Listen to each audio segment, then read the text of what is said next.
Welcome back. You're still tuned into ET Now, and let's put the spotlight on the primary market then. Hexagon Nutrition is all set to launch its fully OFS IPO on the 5th of June with a price band which is set in the range of 42 to 45 rupees per share. Sajit Mangat caught up with the CFO Soman Jana and joint MD Nikhil Arun Kelkar to understand the utilization of the funds and what's next for the company. Listen into a slice of that conversation. Our business is we are a pure play nutrition company having three different segments in our portfolio.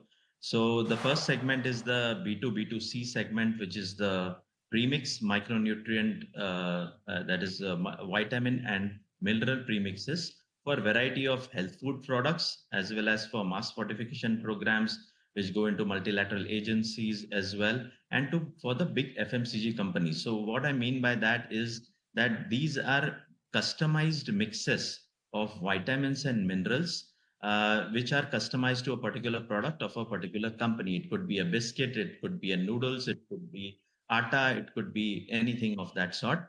And the second division is the clinical nutrition and the wellness nutrition division. Here, this is a B2C division where we have branded clinical nutrition and wellness products under the brand names of Pentasure, which is our flagship brand with 12 different brand extensions, covering both the clinical and the wellness segments.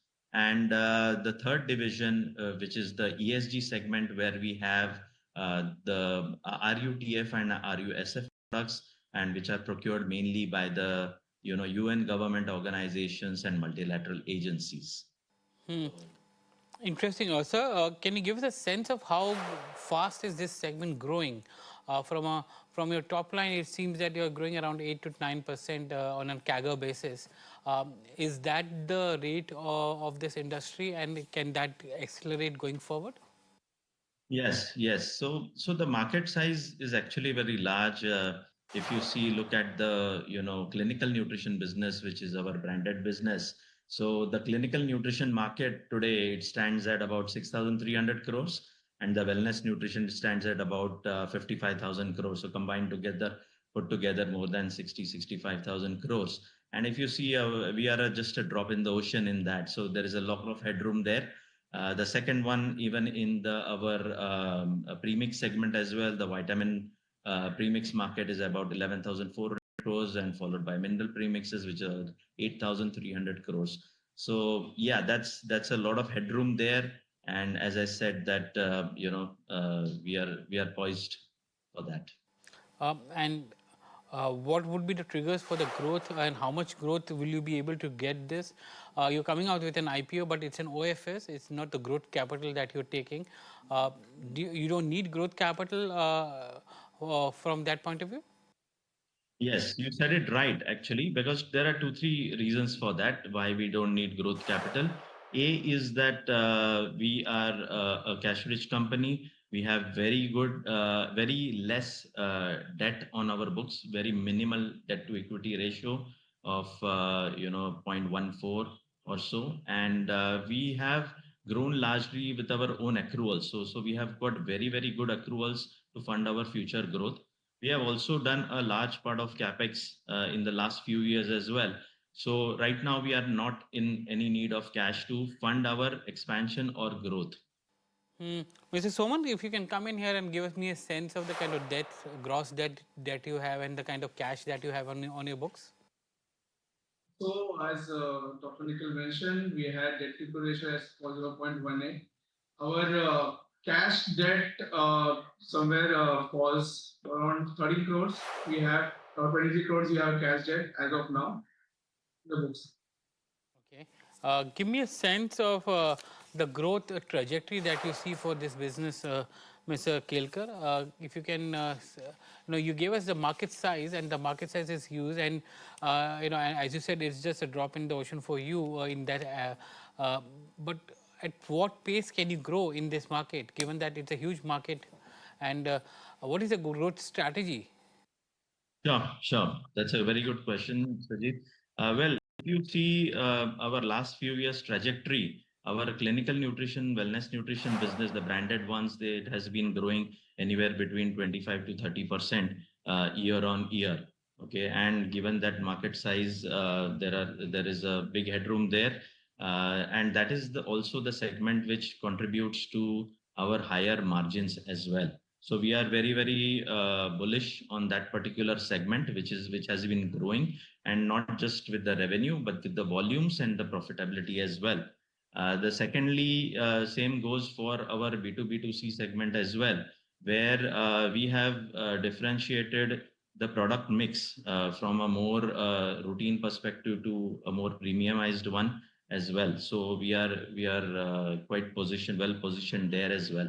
So in these two segments, we see a lot of headroom there for the growth. Also, at this point of time, I would like to point out that as we get the operating leverage, which we have got now in the last 3 odd years, so our purchasing power has also got better with that, which will hopefully, is training into better margins, as you can see in the last 3 years. So, what I'm trying to figure out is that your branded wellness segment is a growth driver for you because growing at 20 odd percent, but your holistically, if you look at it, it's around 8% CAGR growth, which is coming in for the top line for you. But as you go forward, do you see that branded business will contribute more than your premix nutrition business, or for that matter, the premix formulation business? Exactly. Sajid, you said it right. And that's what is the focus of the company as well. And that's what we see, that this branded nutrition will grow much bigger than our premix business in the time to come. Mr. Soman, if you can give us a sense of the margins that you have for these segments between premix for nutrition, branded wellness, and premix formulation. Yes, in the branded nutrition segment, we have about 60 to 65% of gross margins. In the premix segment, 35 to 40%, and in the ESG, we have about 20 to 25%. So as you can see in this mix as well. And is that the reason why your margins have gone up to almost, EBITDA margins have gone up to almost 14% in the 9-month period? That has been the biggest driver there. You're right. And how do you see the EBITDA margins going forward, as you, if that business grows at 20 odd percent that you're seeing, um, is there more earnings or EBITDA margin driver going forward? Yeah, definitely. What Because if you, sorry, what would be the typical margins in this business, if you can give us an idea? in the branded Branded, business. yeah, branded business. So the margins, what we are in, typically it would range around that. I mean, our margins are driven by premiumization as well. So some of the competitors might have slightly lower margins as well. But we are focusing on more on the premiumization of the segment, and that's what has led to expansion of the margins as well. Because these are OTC products, you need to have a good distribution channel on the ground as well to get that growth in. How much you are investing in that kind of distribution? We have built a very good distribution network over the last few years. We have currently about 400 odd distributors there, which will expand in the next few years as we go along. Because as we put more feet on the ground and expand our field force network as well, which goes to the doctors, healthcare professionals, the nutritionists, so on and so forth. Mm. All right, so that's some action on the primary market, but the government has now announced key measures to boost foreign participation in debt markets, including expanding the FAR with new 15, 30 and 40-year G-Secs.